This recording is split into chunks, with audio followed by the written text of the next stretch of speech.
अब कहानी में आने वाला है ऐसा जबरदस्त ट्विस्ट जिसे देखकर हर कोई हैरान रह जाएगा। इस बार मन्नत अपनी जान की परवाह किए बिना विक्रांत को मौत के मुंह से वापस लेकर आएगी। लेकिन सबसे बड़ा सवाल यह है कि क्या धैर्य की साजिश यहीं खत्म हो जाएगी या वह एक और खतरनाक चाल चलेगा।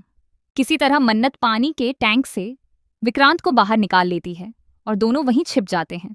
उधर धैर्य पूरे भरोसे के साथ टैंक के पास पहुंचता है।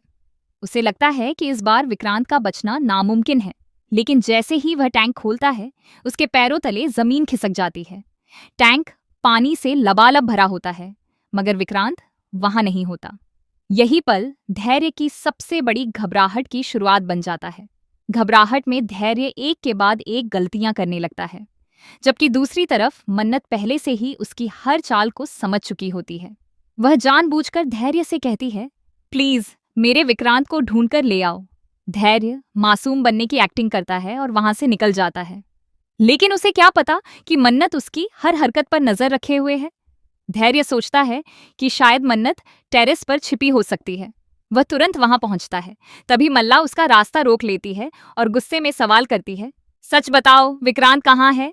पिछली बार भी तुमने ही उस पर गोली चलाई थी, अब झूठ बोलकर बच नहीं सकते। धैर्य सच उगलने ही वाला होता है कि तभी रोनी वहां पहुंच जाता है और पूरा मामला फिर से उलझ जाता है। उधर मन्नत की नजर अचानक उस पानी के टैंक पर पड़ती है, जहां से पानी लगातार बाहर बह रहा होता है। उसे एहसास हो जाता है कि टैंक के अंदर कोई है। वह बिना एक पल गंवाए पानी बंद करती है और पूरी ताकत से विक्रांत को बाहर निकाल लेती है। यह पल कहानी का सबसे इमोशनल और दिल दहला देने वाला मोमेंट बनने वाला है। थोड़ी देर बाद धैर्य, मल्ला और रोनी भी टेरेस पर पहुंचते हैं। धैर्य को पूरा यकीन होता है कि अब तक विक्रांत की मौत हो चुकी होगी, लेकिन जैसे ही वह सबके सामने टैंक खोलता है उसके चेहरे का रंग उड़ जाता है। अंदर सिर्फ पानी होता है, विक्रांत नहीं।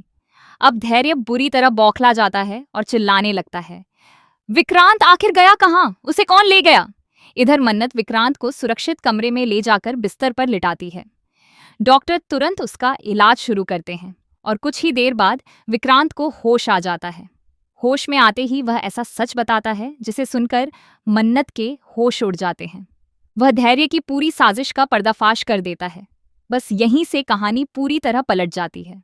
मन्नत भावुक होकर विक्रांत को गले लगा लेती है और उसी पल फैसला कर लेती है कि अब धैर्य को उसके हर गुनाह की सजा मिलेगी। बहुत जल्द धैर्य का असली चेहरा सबके सामने आएगा, उसे गिरफ्तार किया जाएगा और उसके सारे काले कारनामों का पर्दाफाश होगा। अब सबसे बड़ा सवाल यह है कि क्या धैर्य इतनी आसानी से हार मान लेगा या आखिरी बार कोई और खतरनाक चाल चलेगा? इसका जवाब आने वाले एपिसोड में मिलेगा। अगर आप भी इस धमाकेदार एपिसोड का इंतजार कर रहे हैं तो कमेंट में जरूर बताइए कि आपको सबसे बड़ा ट्विस्ट कौन सा लगने वाला है।